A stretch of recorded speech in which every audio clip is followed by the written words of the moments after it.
What's going on, everybody? Welcome back. I appreciate you guys tuning in today. Today, I have reshot this video probably 4 times now. I don't know how it's going to go. If you end up seeing it, then I posted it. But here we go.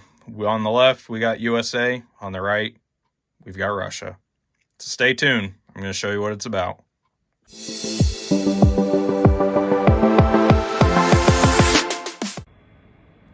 Hey everyone, real quick, I forgot to give a plug to myself.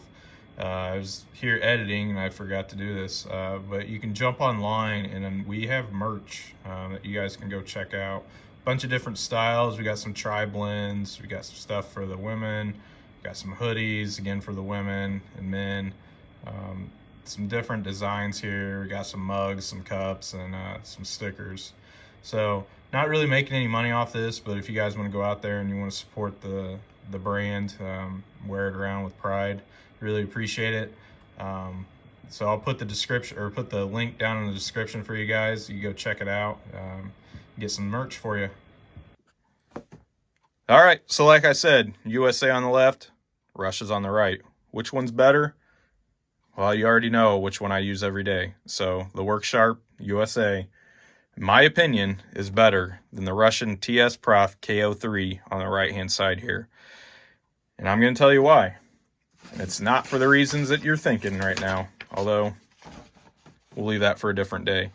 So on the left, we have what is going to create a convex edge. On the right, it produces a flat edge or a Scandi grind or a full Scandi grind, however you want to call it. What matters? Why does it matter? What's the difference? If you're not sure, I will show you. Get that out of the way real quick. So as you see here, this edge is more curved. I tried to draw it as elaborate as I could, but it doesn't show up as well. So what the difference is you've got a lot more material up in here throughout the point that's going to create a stronger edge, more durable edge. Whereas over here on the flat edge or flat grind, you've got a very, very weak edge there. So that's prone to chipping, to cracks, to warping. The edge rolls over, kind of see there. It'll eventually roll that edge, and that's what's creating that dull spot. This will just become more blunt over time. It'll start regressing up into there. It's not really prone to rolling an edge. It's less prone to getting chips in it, nicks in it. So for a homeowner, for their knives or for pocket knives, I really prefer a convex grind. And so your next question, how does each do that? Why does each do that? Well, when we look at the worksharp with this particular blade grinding attachment, what we call it is slack belt sharpening. And as you see, as I put a little bit of pressure, it starts to bend that belt. So get my prop here. As we start grinding through that, it's putting pressure on that belt and it's starting to conform to that edge, and it's creating that arch to it. It's all guided. So you see here, I don't have a stone in this currently, but it's on a guided system here. So it's very precise. We can dial that in at any angle we want. We've got a sort of rack and pinion back here. Loosen that up. Oh, we got the stop down here. We can adjust that to whatever angle we want. Then we can even fine tune it. We can move it up and down, getting it really precise. And we can use one of these angle blocks here to get our angle precisely to what we want. So if you have somebody that's wanting something very specific, or you want something very specific on an angle, a guided knife sharpener is the way to go. I'm not endorsing the TSprof in any way. First of all, they're going to be very hard to find because these are exported out of Russia. There are some U.S. suppliers that still have them, but once they're gone, they're gone. I mean, everything that's going on in the world right now, You're probably not going to be able to find one of these after long. But there's very similar brands out there that are US made that you can find. I've had this system for 4 years now, and it stays in its crate. I don't use it very often just because the amount of time it takes to sharpen with it. And that's kind of the drawback to this style sharpener, especially for a professional sharpener. You're not going to be able to move through a set of knives very quick. You're looking at 15, 20, 30 minutes to sharpen a knife from damaged or just dull to a very shiny, mirror polished edge that you can see on that one. This one was actually sharpened on this quite some time ago. And the reason it takes so long is you're moving through these grit progressions, and it takes time. So right here,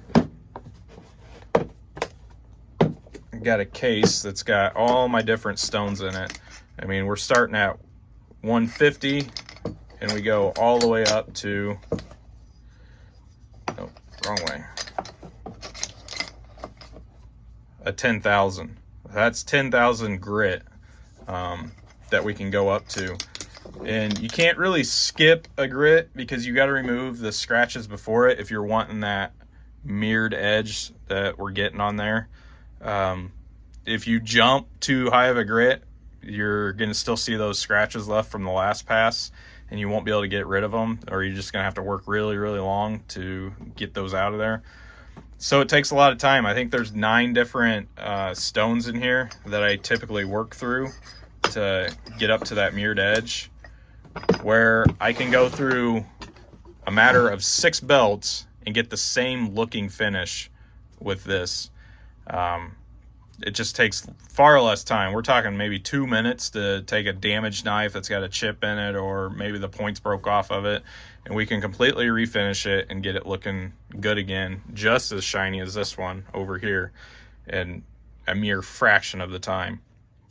The other disadvantage to a guided knife sharpener is there's maintenance involved. You think, well, there's just a couple moving parts. How's there any maintenance to it? The stones themselves, you have to refinish. And over here you can see several bottles of different silica carbide. And what you have to do is, over time, that's a good representation of one. You can see where that center is dished out. So if we were to lay it flat, it's going to actually be raised up. So we have to flatten this out again. And the way you do that is you take some of that silica carbide, usually half of what your grit is. So this is a 150, so we would take the 60 grit, make a slurry down here, and we'd work this around until we've flattened this out. And the way you can tell is put some marks on it with a pencil, work it in, flip it over, see where those pencil lines still remain. Keep doing that until all your pencil marks are gone. So you got to do that with all these stones over time, because no matter how you sharpen, you're going to get this. There's no way to sharpen or to run this stone from edge to edge without catching the knife. So you do have some adjustments here that you can fine tune it so that it gets close, but you're always going to dish that stone out. So that's some of the maintenance you got to do. Whereas that, you just change the belts. Your belt goes bad, you just buy a new one. These stones, they can be upwards of $20 to $60 a stone. So you got some added cost. So this is a good hobbyist kind of knife sharpening. I wouldn't recommend it for the professional, like I said. But you've got a bunch of different attachments that you can get for this particular one. You got double clamps that you can sharpen longer knives on, so it keeps that blade steady. You've got a work rest that you can do scissors and chisels on, and you can get a very precise angle on chisels and do secondary bevels and all sorts of stuff like that. So there's a lot of different things you can do with this. And the one nice thing that I really like about this one that I don't think I've seen in any other guided knife sharpener is the way it clamps. So it clamps in here, and instead of working this side, then having to take it out, all you have to do is turn it. and it's the same angle, it's the same setup, and you just work this side. You get this side, you feel that wire edge, you flip it, you go through another grit, you work this side, wire edge, and you just keep doing that until you get to the grit progression that you want, or the finish that you want. So that's what's nice about this one. I have a different one. Try to get it out here. This is a Go. I've had this since I was probably a teenager, and it's similar in setup. So you'll clamp your blade right here, and you've got those different lines of your different grits. And you'll take one of these stones, and there's, for this one, for mine, I've only got 3 different progressions. And you'll run it on that hole, and this has got the stone on it that you'll pass back and forth. So it does a pretty good job, but like I said, there's only 3. I mean, they're calling it coarse, medium, and fine. I don't know what the grit progression is on that, but I can tell you, just by feel, maybe 600. That's probably 120. You can get several others. I think Lansky makes a good setup that's similar to this, but you're just holding it by hand. That's all you're doing. That's nothing set up like that. So you'll hold it in by hand, you'll flip it, you'll just keep doing that. Maybe $50 for something like this. Cost on that thing, it was like $900, guys. So it's really expensive. But the craftsmanship of this it's better than any of the other ones I've seen out there. A lot of this is CNC machined. You just look at the fit and finish, the detail, everything is just, I mean, quality. It's top notch. But it's from Russia. My thoughts on that right now are pretty mixed. And that's why it's taken me about 4 different takes on doing this video. I was going to do this video about a month ago. Then the events unfolded that we've all seen over there. And I couldn't do it. I couldn't do this video. I couldn't bring it out. And because this piece of equipment doesn't bring me any joy to use anymore. It makes me sad when I see it. Because there's a lot of people hurting, and it's senseless what's going on over there. And both sides, there's people hurting on both sides. There's just civilians that have been caught up in the mix, and the people that make this piece of equipment, they're struggling. They're out of jobs.